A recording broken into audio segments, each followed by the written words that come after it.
Mahe bypass വന്നതിന് ശേഷം 15 minute വേണ്ട വടകരയിൽ നിന്നും തലശ്ശേരി എത്താൻ. 1, 2, 3 മണിക്കൂർ ലാഭാണ്. ഇതിനെ പല നിലയിലും വിവാദമുണ്ടാക്കി തടയാൻ ശ്രമിച്ചു. ആ സമരത്തോടൊപ്പം അന്നത്തെ സംസ്ഥാന സർക്കാർ അടിയറ പറഞ്ഞ നിലപാട് സ്വീകരിച്ചിരുന്നെങ്കിൽ ഈ പദ്ധതി വരുമായിരുന്നു. കാലാണ് ഇനി തരാൻ പറ്റില്ല, നിങ്ങളുടെ മുൻ സംസ്ഥാന ഗവൺമെന്റിന്റെ കെടുകാര്യസ്ഥതയാണെന്ന് പറഞ്ഞ നിലപാട് കേന്ദ്രം സ്വീകരിച്ചപ്പോൾ എന്നാൽ പിന്നെ ഈ പദ്ധതി ഒഴിവാക്കാമെന്നുള്ള സമീപനം പിണറായി വിജയനും ഗവൺമെന്റും എടുത്തിരുന്നെങ്കിൽ ഈ പദ്ധതി ഉണ്ടാകുമായിരുന്നു. അതിന് ഫണ്ട് കണ്ടെത്തിയില്ലേ?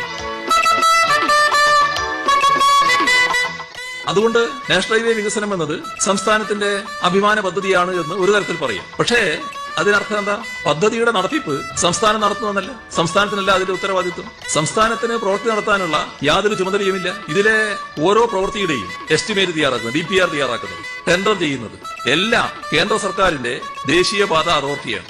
സംസ്ഥാന സർക്കാരിന്റെ എഞ്ചിനീയർമാർക്കോ സർക്കാരിനോ ഇതിലൊരു ചുമതലയുമില്ല. എന്റെ അമ്മയെ നാട്ടിച്ചു.